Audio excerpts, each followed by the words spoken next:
Hello, and we're back with enterVoid's fourth and jankiest Junkcast. I am your host, Kozi, and I have a fellow Glob mod and new co-host, Pie Guy. Introduce yourself, Hello, say hi to the everyone. people. Hi, everybody. Hi. Okay, so what is Junkcast? Quick recap. When members of the enterVoid community go ham on comic battles or collabs that they submit for crits and votes, we are there, ready to chat about them and do this whole cast. That's why I'm here. Recently, we've been fired up about none other than enterVoid's biggest featured tournament, which is Armageddon. And Pi, since I have you here, tell the good people, what is Armageddon? Armageddon is basically our big crossover Avengers comic battle event that we have every 4 years, but now every 2 years, where we get generally two veteran artists who have shown their worth to become the threat that threatens the website's Canon City, Void City, opposed against 6 defender artists that are chosen by the staff to try and stop them. And this year was no exception. I just want to give a quick little shout out to the threat, which is Shen and Crow, for giving us a fantastic showing. Golf clap, you can't hear it, but it's there. And not only that it was the biggest Arma yet, but it sort of elicited such a response from the community that we've gotten so much just inspired collaborations, projects, and things that people have been infusing into their battles and comics. And that's one of the comics that we're going to be talking about today, because this is no exception. Let me see. Where am I? Here we go. We're talking about the Void City Valkyries, an Armageddon side story, which I had to find the link to so that I can open it up. I'm doing that right now.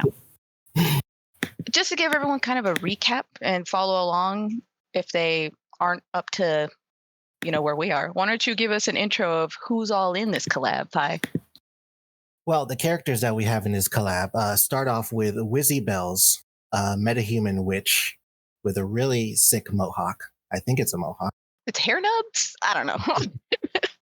Followed along with Crikey Dial, an edgy gator-themed magical girl who can crush you with her thighs. We've got Raven, a mutant vampire illusionist from another dimension. Zia, who is a fox girl guitarist, a bit of a fire starter. And Black Swan, one of the city's bona fide wing-powered meta superheroes.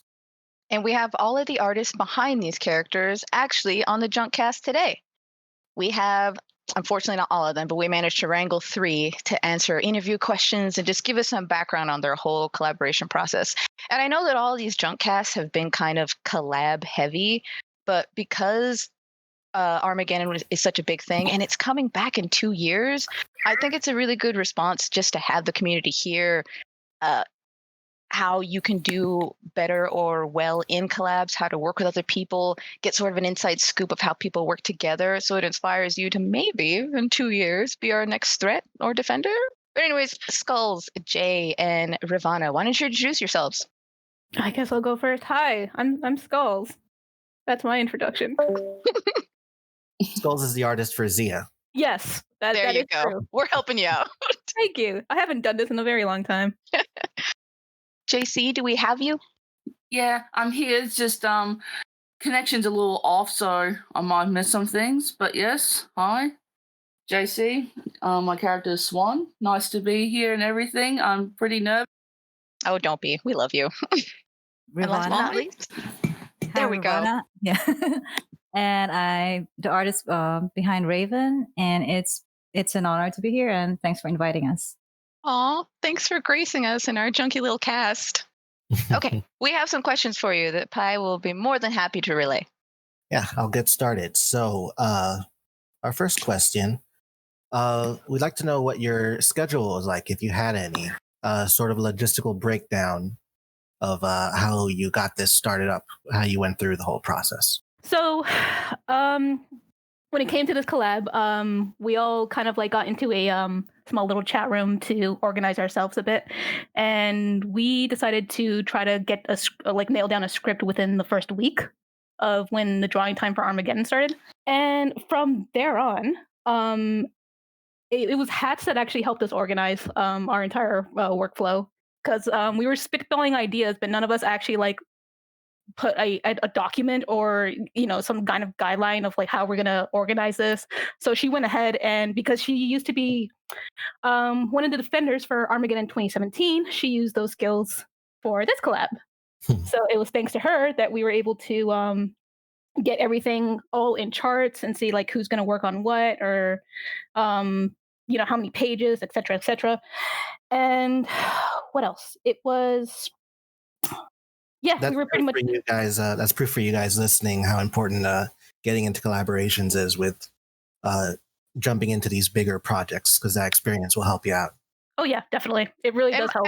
I do want to interject because I feel that we're losing a bit of thunder, but wasn't a certain Skulls part of Armageddon a couple years ago, maybe? Oh, I don't know what you're talking about. No, I was in Armageddon 2014, which was also an event that me and Pyrus were a part of. As a what? As a defender. There you go. Oh, thank you, Kozi. Thank you for guiding me. No problem. I'm lost without you. So, personally, for me, when it came to like the schedule and like trying to get things done, I tried to get like 1 page a day done. In order beginning to end. Yeah. Oh wow. Because I kind of try to set myself like, hey, okay, so if these are the number of scenes, I will take this scene, and this scene. I should end up with 15 pages maximum, and then I can free myself up for whatever other help I can give with the other girls if they needed it. But yeah, that's my answer. Also, JC and Nirvana, feel free to chime in if you have thoughts on the first question. Yeah. Sorry, my thing's bugging out. Let me mute myself for a bit so you don't hear my ominous typing. You got it. Got it. Like I was saying, the first week was very crucial. We also had the overall story figured out around that time. I just offhandedly volunteered Raven to be the antagonist so they can beat the hell out of her. Also, it was your idea. Yeah. And then to break down what we did, we first had this relationship chart for each character, and then I think it was also Hats who sent us the 8-point story arc. And then after that, we started fleshing out the scenes in outline form, and then we fill up the script from there. So, and they use the story circle. I love it. Yeah, nice. That's the template that we used. If anyone would find it useful, so we're just sharing it. Oh, Nirvana coming in with the links. I love it. Spooky Cat says, we initially did a couple of soft deadlines to try and nail down the script and basic storylines so we could have more time to focus on the art aspect of it. After that, we just bull rushed to get it all done. Yeah, she's not wrong. So next question then? Pie Guy, hit it. Okay. So what would you say was the dynamic of the group while you were drawing out these pages? So yeah, we're all in this to support each other and have fun. Yeah, we tend to forget that, right? When we do comics. Yeah, no, It's to be fun. The whole collab, it's meant to be fun. We're having fun talking to each other, having like stories, having our characters like interact and like setting stuff up for the future, and overall just like getting back into it. And yeah, it's supposed to be fun. Go figure. But yeah. Aside from that, if we need to pass a page over, like if we didn't have enough time to like say color a whole inked page because we want to move on to the next one of us would happen to be free at that time and be like, hey, I will take that page, I will color it for you. And I think it just became more of like a volunteer system after that. Man, it was for me, the whole comic itself was pretty ambitious. Like I didn't actually expect it to be like over 50 pages.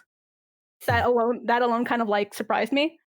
So you guys initially sort of agreed on the script and idea, and you just sort of let the page numbers go as they may. Yeah, I kind of prefer it that way, to be honest. I don't like to like limit myself to a certain number because then I start to worry if I overshot it or undershot it. Skulls can't be contained. I cannot. I don't like having set like page numbers. Yeah, we were pretty supportive overall, and even throughout the entire collab, we actually shared some techniques and different new different brushes that we never really considered otherwise. Oh, so you guys got that VIP swag stuff working in Yeah. collaboration. Yeah, and we Oh, make a note, people. and at the end, we pretty much ended up with a cool result of like blending our styles together in the end. Seeing like how our like someone's inks would mix with someone's colors, and yeah, I thought that was pretty nifty in the end. Interesting. All right, JCat, are we going to give this another shot? Hey, is this working? Is it cutting Heck out? yeah. Yeah, I can hear you. So far, so good. Let's see. How long this long? Oh my gosh. No, The you got question it. was, what was the dynamic of the group? Just say it really fast. Oh, okay, I'll try. Well, the dynamics basically just Goldie and Hats were basically the big drivers, the organizers of the whole thing, making sure we kept everything all up to date, don't fall behind. And like Skull said, we promised each other that we would back each other up should anything come up, get in the way. And like for the most part, it was almost like a volunteer collab types. Just get it done. Just okay, what's available? Someone please take this. Didn't matter if again, if you were mainly a sketcher and inker, if you had time left over, just grab a page and get a move on. Just get it finished. So you would say that you guys didn't sort of dynamically go, well, we know you're a good inker, so you're going to stick here. We know that you're good at color and go over there. It was sort of like, if you're available, just do it. Well, for the most part, we did parts that we were assigned to, but if there were like bits that needed attention, then whoever was left available just speak up and say who's going to take it. Because towards the end, it became very volunteer collab style because we just wanted it done by the time. I assume you did what we tend to do in the prior Defender comics, where everybody had a set amount of pages that they had to draw first, and then when they were done with their pages, then they can go help out the others. Would you say that's right? It's not a number of pages thing. We decided to do our own character intros, no matter how many pages that is. Okay. And then we have a list of pages in a table that Hats did, and then they started grabbing scenes that they wanted, and that's when our style started mixing up. But yeah, first it's do your own character intro, and then Hat stepped in to organize our outline on what makes the most sense story wise. Oh, good old Hats. Yeah. Golf And club. then, yep, she's the organizer. And but yeah, I'm actually pleasantly surprised that we got compliments on the style transitions, because all those mixed up pages that has more than one person that worked on it is something that, yeah, just a volunteer type of deal. Eventually I found my stride in rendering, so that's why the end page is mostly me just rendering. But yeah, it's whatever you're comfortable with if you're available. It was so unplanned, but somehow we work like a well-oiled machine, so I was pretty happy about that. And thank you for the compliment that our styles don't look like it's very jarring as it switches between scenes. So I was pretty thrilled that worked out. I think me and Pi were talking about this prior to Junkcast recording, that I think some of the greatest strengths of collaborating, which I think we'll touch upon more on the critique, is that when you work with multiple people, you sort of build each other up and compensate for each other's weaknesses. So like, say I'm a great inker, but I'm not all that great with coloring, I can have somebody else color my page so the page overall looks good, as opposed to me doing a page from beginning to end with my weaknesses therein.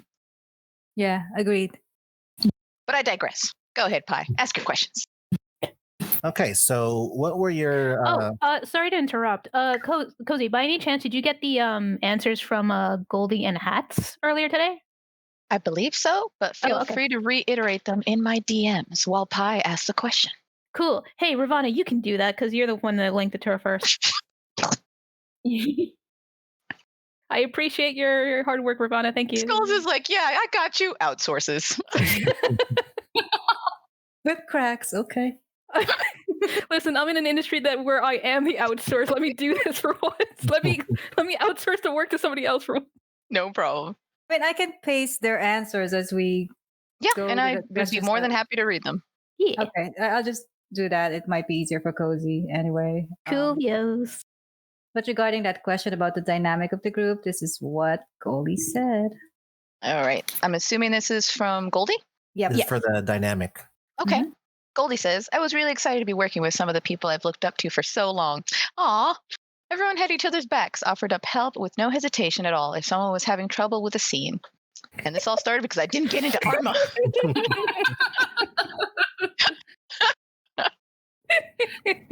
Goldie keeping it real, man. Which, mind you, I kind of love that was the response. It's like, oh yeah, you didn't accept me for Arma? Well, have a whole collab. I'll make my own Armageddon. Thank you very much. Dude, yes, I fully encourage this. It's like, you know what? I didn't get in that tournament. I'm going to make my own tournament. I'll be back. Yes. Goldie, I lift you up. I love this decision making. And do we have a Hat's response for this question? Yep. There we go. Hat says, Goldie and I were the organizers, keeping the Google Doc up to date. Skulls was a motivator. Oh, Skulls, look at you being a cheerleader. And Ravana and Jay were the heavy hitters, contributing a lot of work on the pages between them. Nice. Big props to Ravana and Jay. They were absolute beasts when it came to like helping out with pages. Nice. Like Jay would like finish a page within like a couple of hours and be like, okay, I'm out of work. What's next? Yeah. And I love the fact that these collabs sort of showcase kind of like a soft resume for those looking to collaborate with other Voiders on the site. You see what you guys sort of, put out and other people read it and go, maybe I want to collab with that person. Okay, Ravana, like, yes and no. Yeah, so like almost every other day or so, I'd be like, okay, so everybody give me a progress report of like where we are right now? Is everyone feeling okay for the deadline? Are we good? You need help? Just speak out. Don't be afraid. Just let me know. Communication, please. Nice. That works. That's literally what I did for the Armageddon collab comic. Yeah, and I have to personally say this to my team. If I apologize if I was ever annoying at that point, but it was just one of those things where I wanted to make sure that we were all in a good spot and weren't like panicking over this, because this collab again was meant to be fun. Would you say that is a pro tip for people looking to collab in the future? Yes, have a vibe check on annoyance. Absolutely. Always, every day. But hey, we have more questions. Sorry. Let's keep going. Yeah. So what were the personal goals you had for this collab, and do you think you met them in the end of the whole thing? Okay, so personally for me, I was out of the battle scene for a while, and then I went on a 2 to 3 year hiatus when I started my new job in Vancouver. So I wasn't that active in Void. I was lurking around, but I wasn't really like doing anything in Void. So with this collab, I wanted to put into practice what I learned during the time in my new job. Training is late this moment. And I also wanted to check how much I can get done within a time limit. So that was personally a challenge. That was a personal challenge for me, just to see like how much I've progressed since I did a comic like 2 or 3 years back. I think it's been 3 years. I'm not too sure. I can't count. So we got to know, is it like riding a bike or not? Is it like, I haven't ridden a bike in years either, so I wouldn't be able to tell you. I'm an artist. I'm not active. Big mood. That was a personal challenge for me, and I kind of think I did pretty well putting those challenges to practice.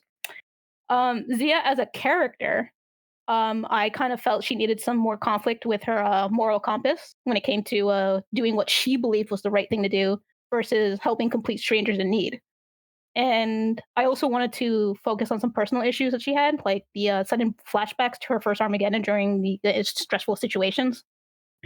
And I want to aim to explore those traits in the future comics when I get the chance. And Void City Valkyries kind of helped me kickstart that idea and help me like plan things out for future comics. So I'm hoping to do more stories with her in Void.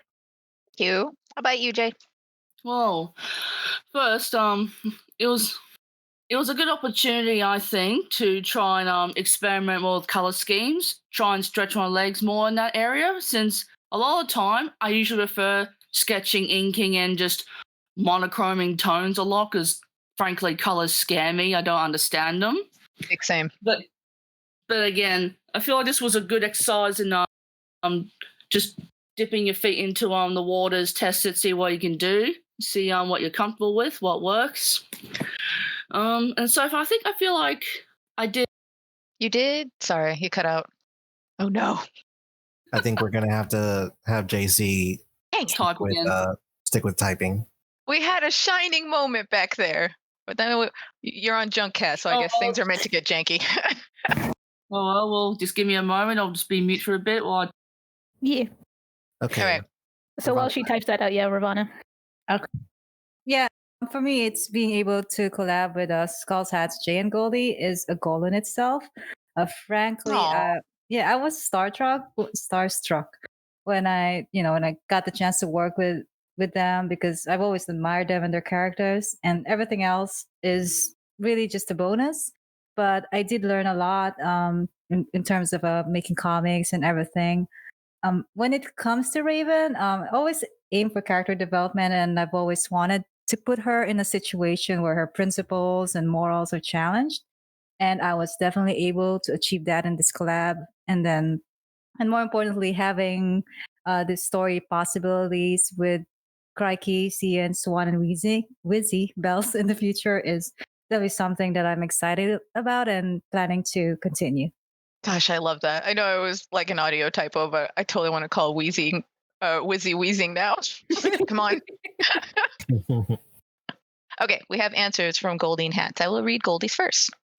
My goal began as wanting to make a bombastic collab with some really talented gals, and gold achieved. Even if no one but ourselves read it, I am extremely proud of this group of women. Aw. As for character goals, I wanted to have more meaningful interactions that I've given her in the past. I was wanting this collab to be a setup for future comics, ranging from more ferocious battles to painting their nails, having heart-to-hearts, and especially going over the traumas a few of them still go through. Things that we didn't really delve into in this collab. Hat's response is, refresh my comic skills, wanted to do some experimentation with inspiration from European comics such as Asterix and Sphero magazine. I need to look these up now. I've always enjoyed collaboration, so it was good to work with the girls. Very nice. And we have a response from Jay. For me, it was learning and experimenting with color schemes. So a lot of the time, I prefer sketching, inking, and working with monochrome tones, which I completely agree with. This is a cozy same because I really like monochrome tones. Because frankly, colors scare me, but it was a good opportunity to dip my feet into unknown waters and see how to go about it, what works and doesn't, etc. It was a good experience overall, I think. I also wanted to have Swan meet more people to show her being more open to not only working with them, but making potential friends as well. Resolve, or at the very least, show the state of the rivalry between her and Wiz since Arma 2017. And for those who aren't complete and utter Void nerds, just for some context, Wizzy and Swan kind of have a bit of a not so great relationship with Arma 2017 because they kind of blame each other, boyfriends, contexts. You'll have to read it. It's really great Arma. But I digress. Wizzy again was on Swan's list of people to meet with back in recovery, considering how sour they were to one another before. And for the most part, I feel like I've accomplished much of what I set out to do. Would love to continue and explore future relationships with the characters later on that we didn't have time to do here. It was such a blast collabing with Riv, Goldie, Skulls, and Hats, and would happily do it all over again with them. Oh, look at that good review. I like that. But barring any further commentary, I believe we can go on to the next question. Yeah, let's see. On to the next one. So, do you girls have any behind the scenes content or stories to share? Any fun stuff that happened, or give us a director's cut? Anything that you got? Oh, a lot. So my personal answer is like we have a whole tab full of shit posts based on the beats from our comic. Yes. we have some small concepts here and there, but I think the other girls might have more to share than I do because I was mostly just focused on like making the jokes behind the scenes. I did do that one concept art of the kaiju that they spoiler alerts, that they fight at the end, and I think I need to find that. I don't have it right for me. While you're rifling, I heard tale on that old grapevine that you have something of a demon voice that came and was inspired. I'm not doing the damn demon voice, not on this podcast. What's this demon voice? Yeah, tell us about the demon voice. I'll do the so I guess I can tell you how it came to be. I'm not going to actually do it on while it's recording at the very least. So what happened? So what happened was me and Kura got bored one night and we were reading some Void comics here and there. And as a hobby, we kind of like voice out the characters in Like a whatever voices mini we like have. radio play. Yeah, like a mini radio play, except it's between us. And then at Aw. one point, I kind of got bored, and I did this really terrible, like monotone voice for every character that I voiced, no matter like if it was a guy or a girl, if they were beefy or small. Skulls. Skulls. No, Skulls. no. I'm moving the mic closer to my mouth. Skulls. No, Skulls. no. The people want to hear this. I'm not gonna do it. I had to give more It could context. be a Junkcast exclusive. Moving on to the story. At one point, we did us and the girls did a session of reading the script out to see if the characters' voice, like dialogue, sounded natural, and which helped a lot. It was thanks to that we were able to like edit a couple of like dialogue here and there to make it sound like more human sounding. And anytime, at one point, I would voice the demons. It's like, okay, I got this. And then I did the monotone voice, and Goldie lost her shit. She lost her entire I think she just like I don't know how to describe it. She just went insane with laughter, and we all started laughing. And I'm not gonna do it right now. Maybe I'll do it at the end of the podcast, maybe. But I will be more incentive to do it if you guys put money into my PayPal this very moment right now.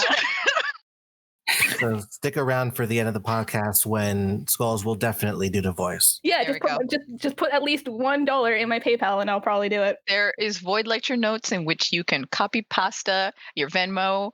I'm sure that you will be inundated with all the monies because we want to hear this voice. Yeah, I bet.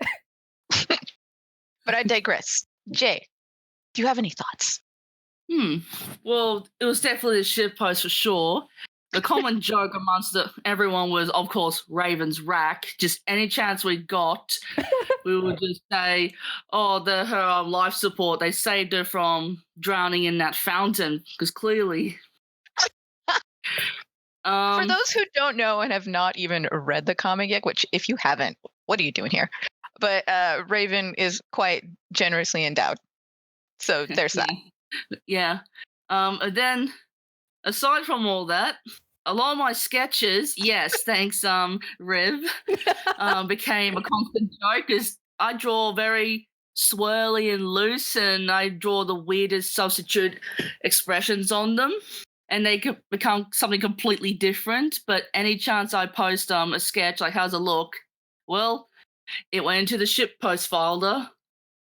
So there's lots of laughter every time that happened. That was our icons for a while. Yes. Again, V chats that we have with each other, always a delight to be in. Lots of laughter, pain was shed, as well as much encouragement and cheering on. Especially, oh gosh, yes. Just Riv posting, I'm ready to kill demon. Yeah. There was one where when we were reading out the script to make it sound natural, not weird, I would often get asked what Aussie slang cursing would we use for a crikey? Because, well, I'm Australian, so they had an expert on hand. Yeah, they did. There was one where I exclaimed during one chat trying to draw, bugger me, which is an exclamation for, oh, dang it, and whatnot. So it ended up being used in there as an exclamation said by Crikey when she's running away with Cooper from demons. Just seeing it get in there, it just cracks me up. That's so great. Is there anything else? What I can remember? Yes, the thing with Swan's hair getting cut. Originally, that was not going to be in it until we saw Road to Hell go up. And I completely forgot that, again, Swan was going with that shaved side cut look. And we decided, well, Riv decided, hey, let Raven cut her hair. I'm like, they'll piss her off, sure, I'm down. So I penciled that in there to show that, yeah, Swan, she does have something of a vein streak in there. She loves keeping her hair highly maintained. And seeing that get ruined, well, I just thought it'd just be hilarious. So I threw that in there, and hold on, I'm just trying to remember. There was just so much that had happened. It was originally going to be a hairstyle that she could have later down the road, but it just came early, so we just worked with that. It was kind of organic in that way, sort of a prequel. Yeah. So we decided to tie it right into Road to Hell just to, right there. This Riv just showing an example. Which, if you guys are just listening to this and are not here live looking at the Void lecture notes, Ravana is just bestowing us with all kinds of shit posts, and it's so great. Yeah. I'm getting a little distracted by these. This will just, any chance for a shit post, we would take it. I like it. I like that you guys didn't really take it all too seriously, that it was just really fun. Oh, yeah, exactly. Just have fun with it. What about you, Riv? Do you have any thoughts? Oh, yeah. Well, with regards to Raven's boobs, I get asked a lot. I think it was mostly Skulls, but I get asked a lot. Is Raven's rack big enough for this panel? I think the threat had similar questions too during Arma. And then when Goalie inked one of Jaycee's sketches, and I was like, just refer to that one, that scene where she was opening the portal. And we had a running gag at one point where like Raven's rack was the true Armageddon threat. I mean, where's the lie? Yeah, and then there's also a lot of just make believe situations we come up, dressing them up in masquerade outfits. Jay actually has a sketch of that on swimwear. I am shocked that you guys had the energy and bandwidth to do all these fun extras. I don't. And then we were talking about maybe there will be like a Avengers Civil War comic style with Defenders later on that eventually devolved to them being the VCV being Teen Titans somehow. And I think Jay sketched the VCV headquarters. It's just a giant V tower. The V tower. And then another thing I wanted to note is that in the epilogue, in the epilogue, this is also a last minute edition.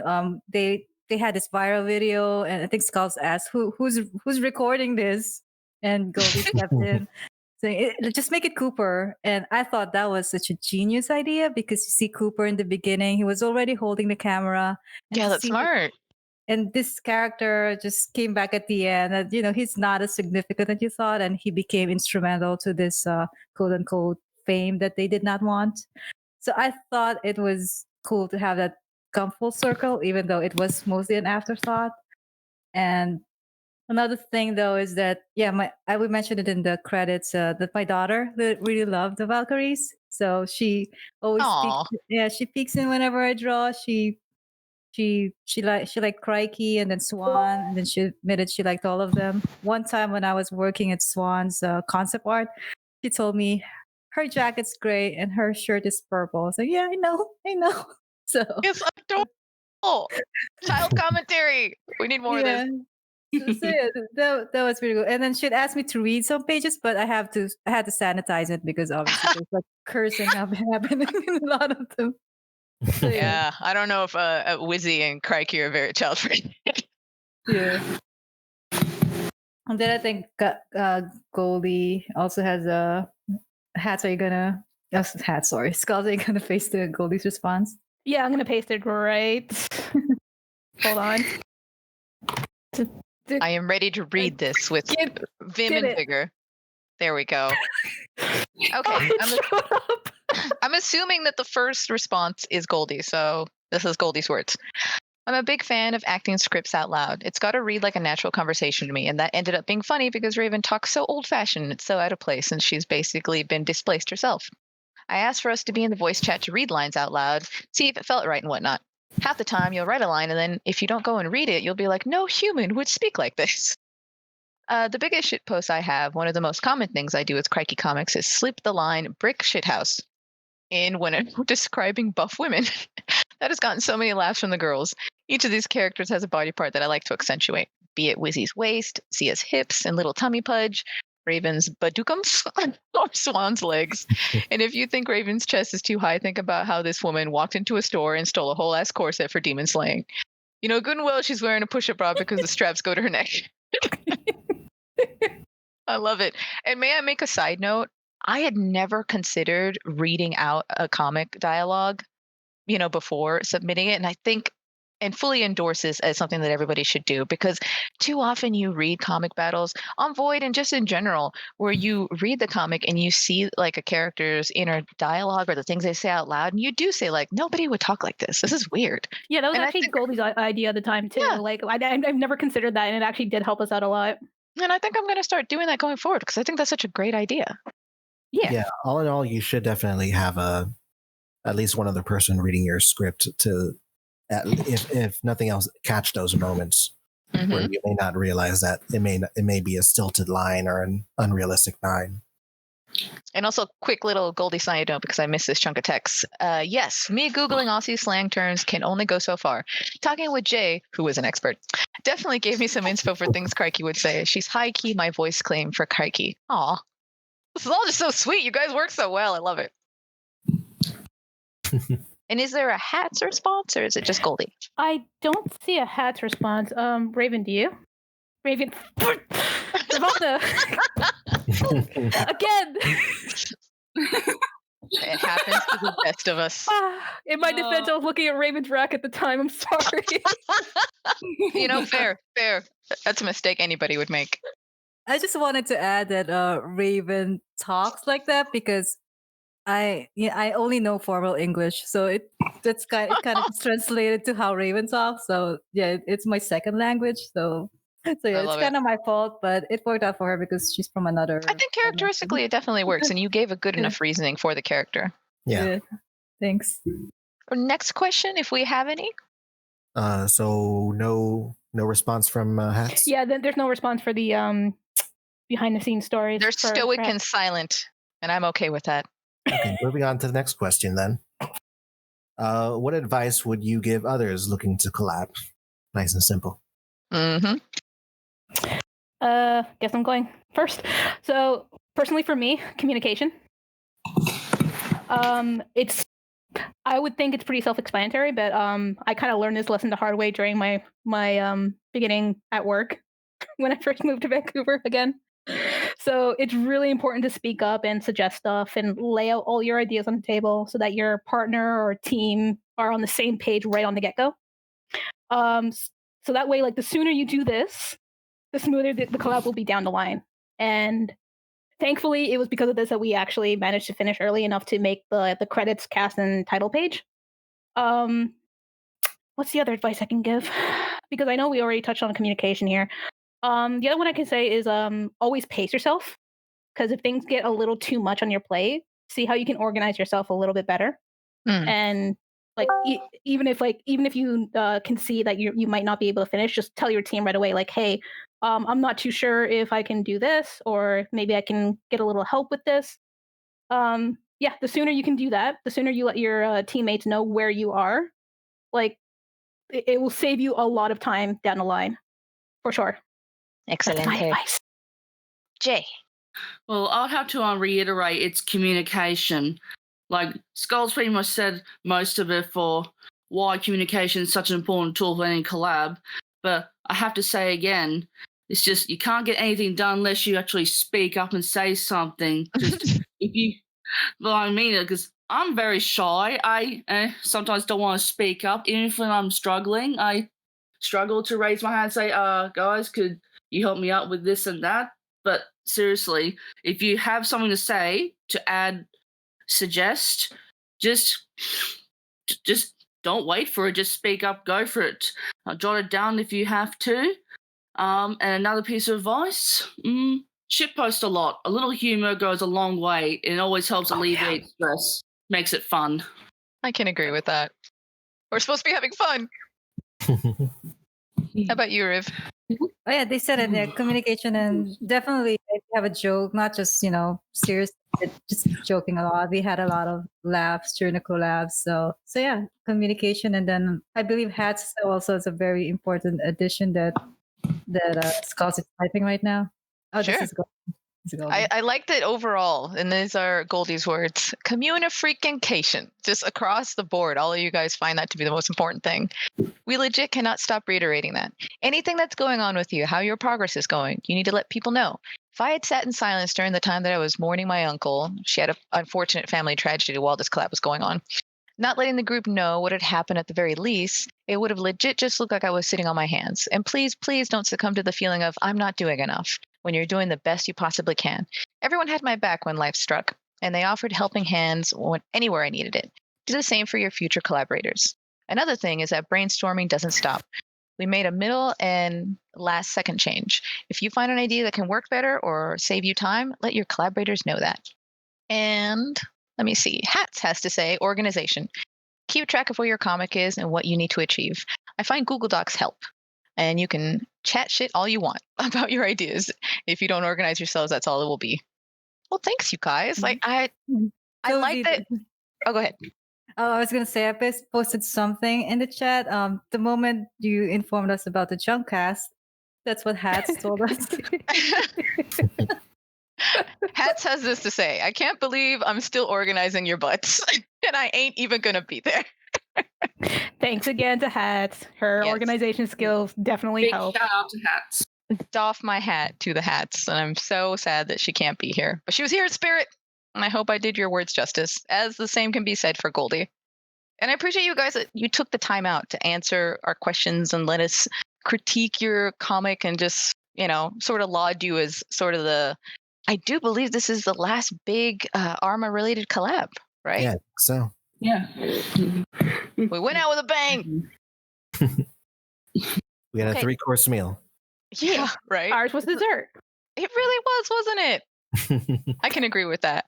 Well, I appreciate you guys taking the time. We're going to get into some crits.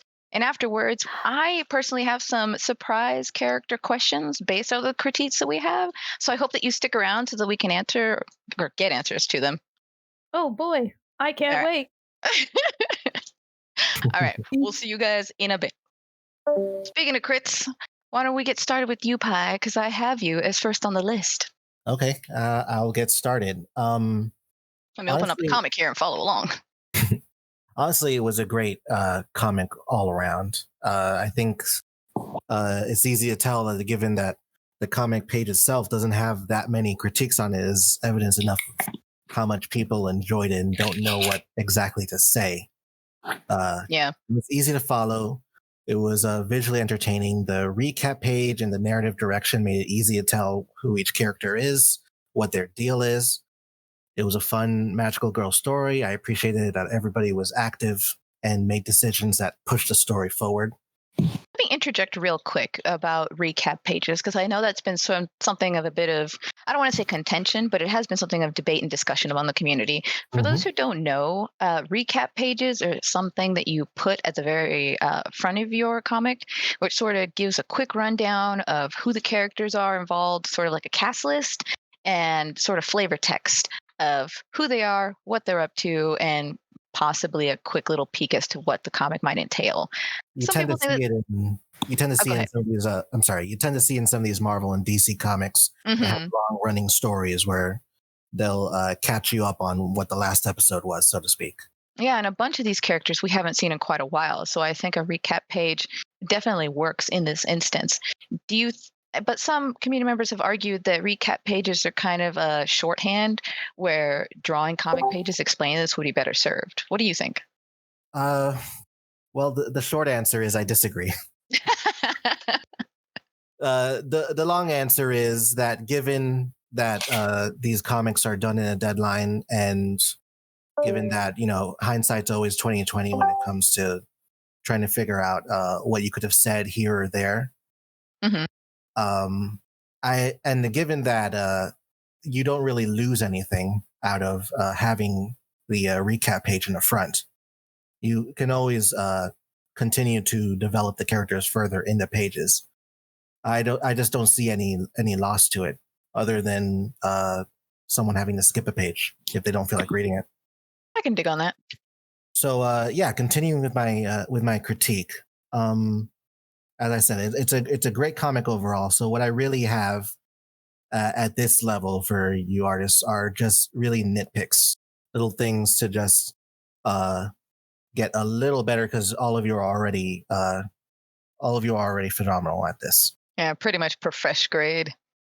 So one of the nitpicks that I had throughout the comic was that there need to be sometimes a little more consideration of word placement here and there. Page 6 needed a better layout because it was a sort of confusing read it the first time I went through it. I had a similar issue with the second panel of page 15. For those of you at home that don't know this general tip I'm about to give you, the reading eye, when they're reading a comic, reviews balloons in a panel in the sort of a Z shape. Top left to top right to bottom left to bottom right, and up and down the same method generally with panels. So if you get too far out of this order, the reader can get distracted, get lost, trying to figure out where they're supposed to start reading first. That breaks the immersion, that breaks the entertainment value for them, especially if it happens too many times. So when there are multiple balloons in the same panel, especially, try to have at least one of them in the top left corridor first as the first placement so the eye can get there first and it's easier for them to sync up with the rest of the balloons that are in that panel. Another nitpick I had as far as words was that page 38 had a bit of double wordiness with what Raven was saying. She was basically saying the same thing twice in what she was saying to Swan. Just wanted to make sure that they heard it. You ever think about that? No, but I kind of agree. Another nitpick I have, and this is really more of a personal preference and sort of a hindsight preference after my experience with Armageddon, is I would have really liked to see you guys fully collaborated all the pages from beginning to end. Like everybody work on each page? Exactly. So that we can really get that thing that you were talking about earlier where everybody's strengths are covering everybody else's weaknesses. Because then when you get to the pages where if you know these artists long enough, I know who exactly drew this, I know exactly drew that, you can also very clearly see the weaknesses that those particular artists have that might have been covered if another artist went over them. Ideally, you want the inker to cover the weaknesses of the penciler, and then the colorist to cover the weaknesses of both the inker and the penciler. So you just want it all discombobulated. You're a fan of the big bamboozle, huh? Yeah, just fuse all together. Fusion. I can concur. Outside of those critiques of the comic itself, I had some thoughts about the characters. And I sort of listed them down here one by one. So I starting with Wizzy. I thought it was interesting to see this current schism in her relationship between her and her terrorist boyfriend, where she wants to protect people, but he basically doesn't. But it was kind of strange to see her. It felt like she didn't really care much about her actual friends' well-being, while simultaneously wanting to go out there and help other people. Sometimes it didn't feel like she even liked Zia that much here and there. And then the way she greets Swan, but then does the reverse to help out Swan emotionally. I didn't have a moment there that made me believe that she would change that position. I guess it sort of just felt a little confused. Sometimes she seemed a little too mean to her friends and too willing to help strangers at the same time. Yeah, now that you say it, I can totally see that. So with Zia, I'm assuming the arc, I think Skulls elaborated, was to get her to act more selflessly. And I believe that moment was in page 42, where Crikey's words are supposed to trigger this, and we get this moment where she's thinking back on the Defenders. But personally, I don't think any of Crikey's words really were what I would have considered a trigger to make her think about this. That was it, though. That was really the one issue with Zia and her arc. The trigger didn't work out for me there. For Swan, honestly, no real complaints. I think Swan was actually the star. Yes, I totally agree. She sort of did everything right in the story. I didn't have any big questions about why she did this, why she did that. Everything that she did and every way that she reacted made sense to me. But Yeah, especially with what she's gone through and the people that she reunited with in this comic, as well as the new people. It was a great character like build and response from her. But I don't think she should have been the one to apologize to Wizzy first. I totally agree. I was going to get into that. Wizzy was the one being mean to her first. Actually, should have been the one to apologize first. It's funny. I'm totally like hitching my buggy up to this because I have thoughts and I don't want to lose it. But I actually went back and read their past comics, both Swan's and Wizzy's, just to see. I believe it was Armageddon 2017 where they last interacted, just to see if there was sort of a hinging point or something that I missed to warrant whether Swan was really in the wrong here. And I think it was, let me see, I'm trying to look at my notes. They encounter one another in Arma, and Swan seemed legitimately angry that Wizzy's BF, or as you put it, terrorist boyfriend, was catalyst to the Arma threat at that time, before she was ganged up by the two of them. Swan's life was threatened during that argument, and Wizzy had less than savory things to say and associations that were put to the spotlight during that argument. Whereas, people were like, well, you're dating a terrorist boyfriend and your uncle is a guy who is a racist and keeps black people for kicks. Like it all was set up to put Wizzy in a spot where she had to justify her actions. And in all of that, I didn't feel like once we get here and they reunite and they have that contention and, it's obvious that they're not like super buddies, that Swan is the one to apologize first. Like she has something that she's to blame. I didn't get that. Right. I get why Swan apologized though. It just seems like a nice thing to do in a situation, if nothing else. But yeah, as far as capping off on Swan there and moving on to Crikey, I don't have real complaints for Crikey outside of not having much of a real arc. She was really most of the straight man in the story, so to speak. But but being the brain and the voice of reason was appreciated, in my opinion. Mm-hmm. And in Raven's situation, I didn't understand why she was trying to kill Swan, since it seemed, as far as I had read it, the only established rule of drinking the demon blood was making her lit. Was making her see other people as demons. So I figured she'd beat Swan up and let her just pass out or put her to sleep with her magic powers and then move on. And then the sorry about the haircut line, like literally right after the sorry about killing all these people, seemed extremely callous. And I would have sided with Swan in that situation. Swan did nothing wrong. That's pretty much what I have to say about this comic. Great job. Hashtag I stand with Swan. Great job. Mostly just nitpicks to help you guys be better storytellers. Oh yeah, for sure. I think when it comes to my crit, like really you can't really crit the art because everyone's like artistic best was put into this collaboration. Right. And you guys really built each other up once you started getting into the pages where your styles and your efforts really meshed together.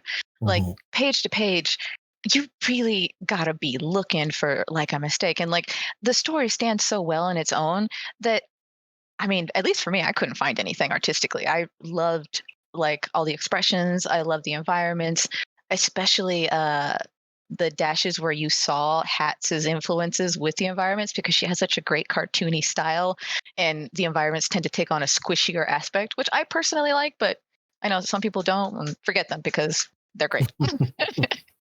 I love Skulls' effects with kind of making her pages look like animation cells. She has this really great effect where she makes things sort of glowy. I think it's just the characters where they make them really stand out from the background and the elements that are surrounding them. So it feels almost cinematic, like I'm watching an anime or something. I really dug that. In terms of like, I have crits, it's really the story, which I think based off of the interview was chiefly something that Hatz organized. And I hope she listens to this because I really like her storytelling and I definitely want to see it improved and reach to heights that no one has ever seen before. It's no secret that I'm a fan of Swan's journey in Void and the things that she's dealt with, which are kind of the consequence of my influence with some of the battles that we've had. But Swan's depiction of trauma versus Crikey's depiction of trauma, I think could have been better served. One was really clear, which was in Swan's case, and one really wasn't. Like, we get some sort of background that Crikey and Swan were both sort of the victims of Remy's influence and just meddling with him. And Crikey's damage in Heavyweight was alluded to, which, spoilers for those who haven't read it, but Crikey gets a knife to the face per Remy. But her god's rejection over hurting innocent people while she was trying to get to Remy was ignored. And it feels like a missed opportunity to explore any morality issues that Crikey could be experiencing, especially around the girls, or seeing Raven, going through her whole deal, especially with somebody like Raven. Like, why wasn't Crikey more of a foil or sided with Zia to take her down? I had to go back and read Crikey's bio sheet on Void, which says that, she is supposed to be a hothead. She is very blunt and to the point, and, she doesn't take any guff. But in this entire comic, especially in the exchange on page 42, where she's sort of the peacemaker, and she's like, well, I see something that you guys don't see, and I have an understanding, and I'm going to ask please, because I want to help this person. It just seemed completely counter to what the character's bio and the expectations that I was expecting from her. I expect her to be a hothead. I expect her to be like, let's, to be with Zia, like, yeah, let's take her down. I hate her. But it was just weird to see that she's not only super tough physically, but she's super tough, like, mentally. Everything just seems to be shrugged off of her. And I wanted to see more of a struggle and a conflict as we saw with Swan, because I thought that was better served in the comic. Yeah, I get what you're saying. Concerning the stuff that happens in Heavyweight, I didn't see any recognition of the aspect of being denied by her god in the recap. Yeah, that made me assume that was just an element that she chose not to work with. As far as the phantom pains versus Swan's traumas, I think we can agree that Swan went through a lot more with Remy. Oh yeah, for sure. Crikey had.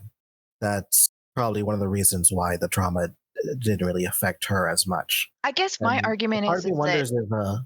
Oh, go ahead. Part of me wonders if this is even the first time Crikey has come back from the dead. That's what I wanted to learn more about, especially after reading the recap. I was like, wait a minute. She came back from the dead? Is this her first time? Like, how does she deal with dying? I want to know more about that story. And I feel that she's a character who deals with injury or getting hurt and just physical stuff a lot, because she is a tough character. She's kind of like a bulldozer. But when it comes to more stickier aspects, which is the moral dilemma of, like, I'm so tough and I can cut through anything, and I didn't realize I was cutting through innocent people, that would have been a concept I would have loved to have seen explored here. And I would have loved to have seen some hesitation on her part with Raven, where she was kind of going ham with the whole, like, I'm juiced up on demon blood. And even if she did have questions behind that, maybe a hesitation on her part to, I don't know, some conflict there. It just seemed surprisingly astute on her part to be so understanding and to have figured the entire thing out, and also have the magical girl solution to solve it. Right. I get your point. Also, not to rewind, but Swan not accepting Raven's apology, looking at the panel on the first read through made me immediately go like, oh, Swan, you're kind of a jerk. Why don't you say sorry? She said sorry. But then I kind of gave it a second read. And let me see if I can get my thoughts here. I'm looking at the notes. For those of you listening, highly recommend to give a comic at least 2 reads. That's for sure. Of getting all your thoughts in order and making sure that after you've dealt with the preliminary reactions that you've had with the story, you can actually look at it analytically and then, talk about it analytically. Yeah, for sure. I completely agree. I would recommend the same thing with any kind of medium that you want to seriously review, including movies and books and everything else. Mm-hmm. But yeah, it's not lost on me that Raven's abilities and her powers seem, at least just upon first blush, sort of similar to Remy's powers. And the whole concept of being contained and held down was something that I think would definitely trigger a response on Swan's part. It's so fascinating to see this character be so tough, but also deal with, at least as far as fantastical comics go, something really real and something that she's working through. And it's not just a, well, that happened last episode and I'm over it. It's like, no, that's something that is still something that she's experiencing and that she gets frustrated over. And the fact that, Raven has no idea what she's gone through. So the fact that she sort of flippantly was like, oh yeah, that's my bad. I'm sorry about the hair. It's like, it had nothing to do with the hair for her. It had everything to do with the context behind her character and what she's dealt with. So upon reading it a second time, I was like, yeah, okay, I feel you, girl. I can see why you didn't accept that apology the first time. And one last thing was the hype versus execution. And roll with me here until I get to the end. When the group was organized, because Goldie was like, I'm going to make a group and we're going to have our own Arma. The Discord chatter from the artists themselves, once that was up, it detailed the story as the girls of Void keeping the city safe. And I think it was really built up. And I was one of the fans who was like, wow, all the girls of Void keeping city safe. I wanted to see that. And I don't mean this to be insulting, but what we got didn't seem like that at all. It felt like the women coming together, the women fighting essentially one another, and then coming together to beat the big bad, which was Raven, which was part of their girl group. It only really began defending the city on the last page, which was that kaiju monster. I personally liked that the marketing lied to me. I mean, if people remember our one of our first Junkcasts of all of Cab's Arma collab was Voiders defending the city from demons, or how Arma was affecting characters specifically. Had the Void City Valkyries been more the same, I think it would have been, well, more the same. This at least allowed for me as a reader a neat look into the characters themselves and how they interacted with each other, which is what I want to see. I want to know more about your characters. I don't want this to be insulting. Like, if you're giving me a story about characters interacting with each other and seeing their development, fighting one another, versus them coming together to fight some, a putty of the week, I want the first one, because I feel that we get more out of that. It also begs the question, though, whether that marketing was intentionally faked or not. You got us all excited for something that wasn't going to happen. Well, I like how, you say that, and it's like all the Void City Valkyrie artists are like, yes, we did mean to do that. Yeah.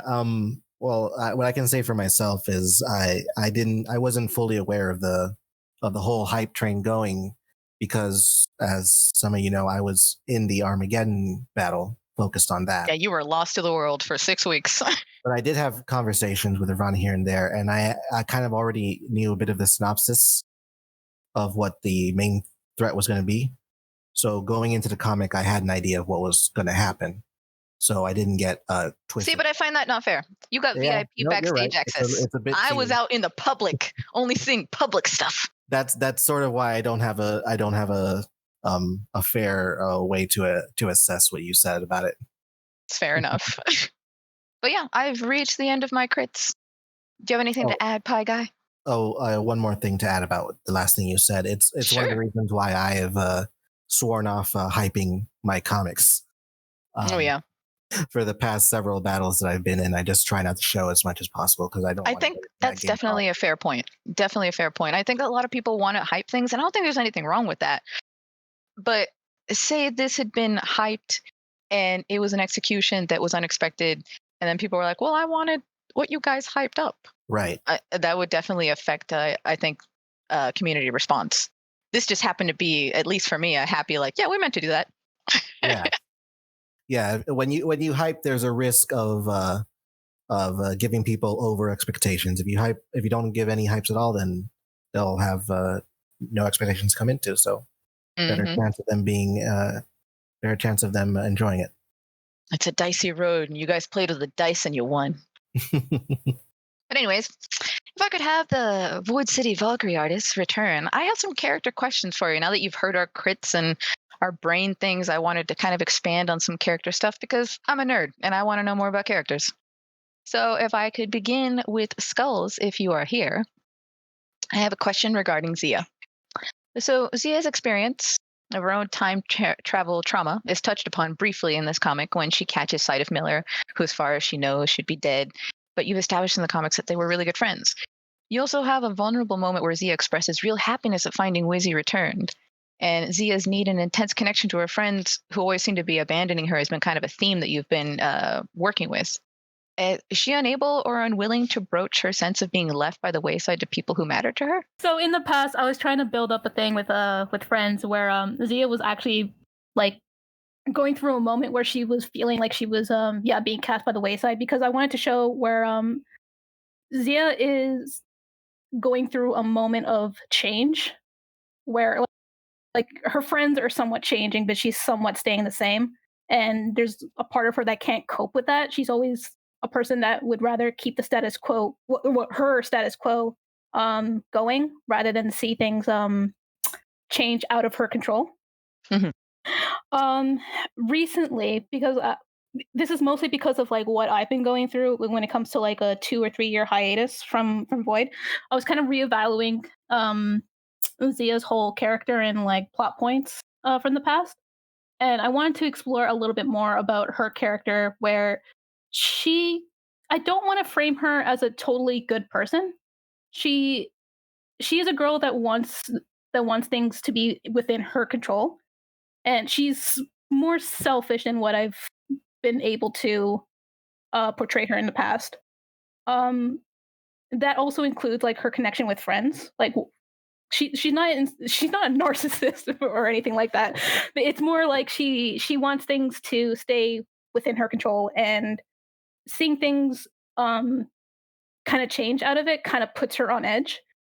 And I also wanted to show that the trauma that she gained from 2014 was more prominent than what I was able to portray in the past as well. With her character, I wanted to explore that a little bit more in future comics too. How she tries to cope with change, and how she as a character can try to come to terms with not everything is going to be within my control, but like I can at least try to keep things. How do I describe it? You know, it's funny hearing you explain this. Totally is giving me a different perspective and context of the Armageddon that she was a part of. Which, for those who haven't read it, it was 2014, right? Yes, 2014. Where the threat was Bayou Bog, and they had to deal with the whole issue of time travel, and she had to deal with, I think it was like a bajillion versions in which they failed in their efforts to try and stop this threat. Am I correct? Mm-hmm. Yeah. So in the story, they went through 99 timelines, and the timeline that they're in right now was like the 100th one. And which is funny because go ahead. Yeah, no, it's totally fine. So it's just that kind of like trauma of seeing her fail over and over again, being again out of her control, is what's screwing with her at the same time. It's funny because that whole Arma kind of frames her issues, which is her issues with things changing and her issues with not being in control, because that's sort of encapsulated in that whole Arma battle. So, and now that you say that, I can see how those moments of vulnerability where she's sort of happy to see Wizzy back, but doesn't really, maybe this isn't in her character, doesn't get aggressive, doesn't get hurt, doesn't go like, where have you been? Why didn't you, reach out to me?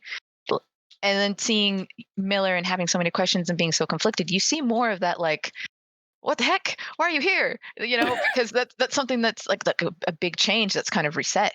But then you have Wizzy, who's like one of her good friends, who has also changed a lot, and has left her, and then it has come back. She doesn't seem to have much of a reaction in that. She's just sort of like, all right, cool. I somewhat, in my defense, I think like I kind of touched on that a little bit in the Void City Valkyries kind of thing. Yeah, I don't. There is a page where Zia is giving Wizzy a hard time about where she's been and why she's ignored her and all such. Oh, that's a good point. Yeah, so I guess if Kozi, you missed that, then I think that's my fault. So I apologize for not making that prominent enough. But, no, maybe I just expected to. She's such a bombastic character with her ability, which is the whole fire thing. I guess I wanted to see that reflected in her attitude, which you see it a lot when she starts getting into a fight. Like, she's just like, nah, man, forget that. We're taking Raven down. I don't care. But like small things where like say Wizzy says like, see, this is why I didn't tell you I left. Like for me, that's a character who I think who would take that to heart. Like, wow, ouch. Why would you say that? Yeah, Right. that was one of the reasons that I found it strange how mean Wizzy was at this comic. Yeah, she was really mean. I guess like her being away from Void for a year kind of changed her a bit. I'm not too sure. I can't speak for hats in the. You got to say Wizzy that in italics. It changed her. Changed her. No, but thank you. I'm glad that you expanded on that. It really gave me a better context to the whole sequence that you were explaining. Yeah, sure, definitely. At the same time, I think like if people are seeing that as like a confusing part of her character, I would try to consider. I kind of consider that maybe I might be at fault of that, and I can always try to make that more prominent in future comics when it comes to her story from here on. So Even if it wasn't, I want to see more Zia comics because I really like her. Yeah. But thank you very much. All right. JC, if you are there and you can hear me, I feel like this is a seance. Come to me. I have a question about Swan. Out of all the Valkyries, which I think based off of both me and Pai's crits, she feels the most developed writing-wise. Your writing has just, during this whole arc and what she's dealt with, I have just been so captivated by. And I think I kind of speak for the rest of the community based off of the votes and the comments that you've gotten that they agree. She stands toe-to-toe with all these other Valkyries in strength, but is doing so from a place where it almost seems like she has to start over because she's fallen so far and has to prove all the lies that she almost convinced herself from this awful Remy guy, who is this jerk, that they're wrong. Where does she go from here? Well, for one, like we all remember in the beginning, she used to be very saw the world in a black and white view, good and bad, was no middle ground. It was all that she ever knew and kind of avoided trying to see because it was much simpler. Why would anything else be? And just now that she's in a position where she's experiencing a gray area, that not everything is so binary as she once thought or believed. Because back then, her black and white beliefs just in the end isolated her because she assumed if you didn't agree with me, if you're not on my side, then I guess I have to do everything alone or by myself. Because I'm a good guy. I have to be. I'm a superhero, right? I'm supposed to go out there and be the ideal role model, right? But not realizing it was her arrogance and pride that just kept pushing everyone away. Yeah. And now, after she's gone through this situation where she was completely trapped and isolated, no hope of anyone coming because she had driven everyone away, something that she completely did to herself, that, again, Remy reiterated to her over and over just to break her, sees now that, again, like I said before, not as binary as everything seemed to be. She's still trying to work out this gray area, because it's just foreign to her. She's learning not everything is as it seems. Again, like with Raven, even though it seemed cold of her to refuse the thing, she was still annoyed at her for again making her relive that awful time that Raven didn't know about and wouldn't have expected her to recall. Right. But I felt it would just be too easy for Swan to say, give up, I give up, I forgive you, let's be friends, because no. Yeah, definitely agreed. Too easy. And it's also something I want to explore later on that, well, again, Raven was under influence, almost similar to how Swan was when she was under the influence of Remy's power and control. I want her to come to that conclusion later on, and I don't know, just see where they go from there. And from there on, she just wants to make up for all that she's done in her arrogance, make up with the people she's pushed away, or at least just, again, get some closure with them. Like Wizzy, for example, as you saw, like they start off on a really bad, sour note. And, yeah, true, maybe Wizzy should have been the one to apologize, but I'm guessing maybe Swan was just being thankful, and if someone was going to make amendments first, maybe she could start it off in some way, perhaps. Ugh, Swan, why are you so perfect, even with apologies? Yeah, she feels like bad I said enough. earlier, everything about what Swan did made sense for me. Yeah, for sure. Especially with this Yeah. context, it definitely better informs her. Like, no, I'm not gonna say that it's all cool, Raven. I got my eye on you, but all right. Oh yeah. Yeah. And with that, I just want to continue seeing her just like she's still like in a way the good guy, but have her explore more of the gray area just so that again like it isn't always as she thinks it to be or what everyone says because they say it's always green on the other side. She's learning it's not always the case. It's always And grayer I on want the her other to side. continue finding as she's learned. So I want her to go find more people to reconnect with or just again find closure with, and that's what I want to try and do in this upcoming BB. The little aftermath of it, if you will. And how would she JCBB take to coming that? soon. Yeah. I can't wait. All I got to say for now, I guess. Oh, thank you so much, and thanks for keeping it within Arma theme by tossing us with all this gray. Thanks. All right, Riv, I have questions for thee. This is not the first time Raven's dealings with blood have influenced her behavior or ability in one way or another. I think you've kind of exemplified that in the battles that you've had so far. After this encounter with the Void City Valkyries, and seeing the consequences of sipping on that demon juice, how will this change your feeding habits, if any, or chosen victims going forward at all? Okay. Yeah. It's funny you asked it because I was going to explore that in the BB that I was thinking about. Oh, more BBs! Yes. But I just want to circle back to just a little bit of background on this demon blood fiasco that Raven got herself into. At the beginning of this collab, at first, she's like possessed by demon blood. That's what the girls were thinking, and I insisted that no, I want her to be accountable. I want her to suffer the consequences of her actions. So she's not feral here. She knows what she's doing. The only difference that she had no control of is that she could see some as demons, some humans as demons, or some fate dead as demons, and she's more susceptible to her emotions. So, with that said, she's gonna suffer some guilt.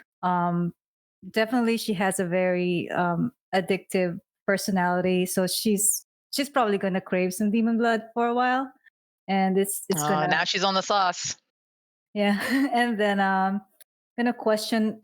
Pai did bring this up. She's gonna question why she wanted to kill Swan, despite the knowledge that she's not a demon. And that one page pretty much summarizes this conflict within her, because Raven is a character that has the capacity to be good, but also has the same capacity to be evil. So she's kind of in the middle right now, and um, she wants to push away people, but also at the same time she wants to belong somewhere. It's like a very conflicting principle. I do have a surprise follow-up question, though. Now that you bring it up, where you said that she viewed all of the Void City Valkyries as demons, with the exception of Swan. Yeah. Why is that? Well, yeah, the way we're thinking is that the three. Well, initially we're like, oh yeah, they're all fate dead, so they're all demons to her. But JC said no. Swan didn't really go through like a close to death scenario. At first, we were kind of alluding to the Remy imprisonment as that, but we kind of scrapped that, and we just said no. She doesn't see her as a demon, and that wild card or that change actually worked out for us. And yeah, Swan hasn't cheated that yet. It's funny because upon first read, I initially thought like maybe she's trying to say that Raven, unbeknownst to her, based off of the influence of the blood, all these characters are messed up. They've all done things that are kind of not on the level, with the exception of Swan, because she's so binary in her morals, where she's like, this is good, this is bad, and she only just recently started appreciating the gray like every other woman on the cast. That was my takeaway upon first reading it. Yeah, it was kind of something we left to the interpretation of the readers, but only because the Valkyries themselves wouldn't know how to explain that either. So we just kind of left out in there. Can you stop beating on us so we can explain this vision? It's your black hand. There we go. But yeah, but going back to Raven, yeah, she's gonna have a lot to think about after this, and I intentionally made her do act that way to Swan so that it's gonna haunt her, and on top of her, mission to look for Rocio, what happened to her at least. So she's not. She's going to be in a kind of dark place after this as well. Well, I fully look forward to yet another BB. Maybe we'll see. I do have a question for Hat and Wizzy, which she was more than happy to give me a response for. Here's the question. It's interesting you've crafted this character who is a mess physically, which is all her scars, and concerning the company that she keeps, which, terrorist boyfriend, Blackadder, General Riffraff. Her inner spirit, which is sort of, how would you describe her inner spirit, Pi? Her inner spirit? That goddess that she kind of has around. Oh, well, she is literally called the Spirit, isn't she? I don't know. I'm pretty sure she is called the Spirit. Okay. Yeah, I'm getting a confirmation. Okay. She is known as the Spirit. Well, it's this sort of like deity. I'm not sure what she would be, like advisor or guardian. She's some kind of cosmic entity force, like a phoenix force. There we go. Has advisor that despite her mess, it's one that Wizzy can fix. Is her coming back to the city the start of that, of her trying to fix things? And is that why she joined the Void City Valkyries? And this is what Hats has to say. Wizzy doesn't really know what kind of person she wants to be right now. And it's mostly running off impulse and feelings, which the comic doesn't go into much, so neither will I for the time being. She's drawn back to Void City for a multitude of reasons, even though she knows in the back of her head Void City's not a good place to be. It's where her found family is, and ultimately it's all she's known for the majority of her adult life. As for the latter part of your question, Wizzy, like the rest of the women, has no intention of formally joining any group. She was in one, which was the Danger Rangers, and things didn't go so well for them, and it caused a catalog of shit for her when she left. Wizzy would be very resistant to the idea. She just wanted to kick some demon butt because she wanted to prove to herself and the others that she still could. I like that Wizzy has, like, how old is this character appearing twice? What would you say? Mid-20s, late 20s, and she's already going through a midlife crisis? I still got it. That last thing does, however, inform more of the situation, because I was under the impression that I was taking what she was saying at face value, where she genuinely wanted to help people. So knowing that what she really wanted was just to try and prove to herself and others that she didn't need to be watched over, coddled over. That's actually better informs why she sort of outright abandons her terrorist boyfriend and her friend when they were like, let's just hunker down. She's like, nope, screw that. Got to do it for myself. Exactly. And it's a good conflict to have. And I wish it was more present in the comic, honestly. I concur. Well, do you have any final thoughts? Any last minute commentary? Because that is the end of my crits and questions. Great job, everyone. Yes, definitely great job. Thank you guys so much for being here and taking the time out to just wax poetic about your characters and letting us know more about your fantastic collab. If you guys have any last words to say to the great people, feel free to say so and sound off. I want to say thank you to everybody who took the time to vote and critique our comic. It was valued feedback that I can definitely use for future comics. And hopefully I can do some more comics on Void. Now that I'm semi back, don't want to hype anybody up either, but it was good to be back in the fray of things. Just second bound of marketing. Just be like, I'm totally back and I'm going to be here all the time. Anybody else? Yeah, thank you so much for this opportunity. It's such a pleasure, and I'm very happy to hear that you like the comic and really take the critics to heart, and they're very helpful. So really, really thank you, and really enjoyed working on this more than anything as well. And I'm glad we're able to share it with you guys. And thanks so much for the Junkcast too. Y'all, thanks so much. We try to keep it janky. Any last words, Jay? Yep, same here. It's just the whole thing's been a blast working on the comic, working with these amazing ladies, and being here has been a real blast too. Just thanks for having us here, and thanks for liking our comic. Just hope to keep making more. Just see you guys later down the track. Thank you guys so much. And this was yet another Junkcast in the can. And this is kind of the end of our whole commenting on a whole bunch of collabs arc. Now it's just nothing but regular old battles for us to discuss and possibly get into the nuts and bolts of. So I hope that you guys get into some comic battles and we talk about them, because I'm kind of really looking forward to that. And on that note, this has been Cozy Spoon and Pyrasterran. And why don't you send us out, Skulls, with that good old demon voice that this was I was Junkcast. hoping you guys would have forgotten. God damn it! Nope, I am not. No, I don't know. You have to give me a comic to do it. Demon then. voice! You have to give me a comic. Someone has to read out a character, and then I respond with another character. That's the only way I'm gonna do it. No, I'm you on just page need to 42. say- I'm not going to do it. I'm You on just gotta page say 42 of the Void City Valkyries. Oh, for Panel 3, oh, where God Dia damn says, it. I can prove that theory wrong. Go. That's two little words. I need Oh like my a whole, gosh. I need a whole sentence. This is Yeah, Diva. God, How this about- is so embarrassing. This is gonna be like in infamy for the rest of my life. All right, Demon fine. voice. Oh my God, I'm not We reading still this. love you. I'm doing page 6, not. All right, not go for it. 7. All right. Oh my God, this is so embarrassing. Hold on, I need to stop. Okay. Daniel Day-Lewis it, method acting. Let's go. Yeah. Okay. The day of reckoning is at hand. The demons will inherit the earth. If only, oh, to be a fly on the wall when they finally do, to be the lucky demon that. And then the next page is just Raven just saying some bullshit. The And then- best closing to a Junkcast yet. Thank you so much. This was stupid. This was Junkcast.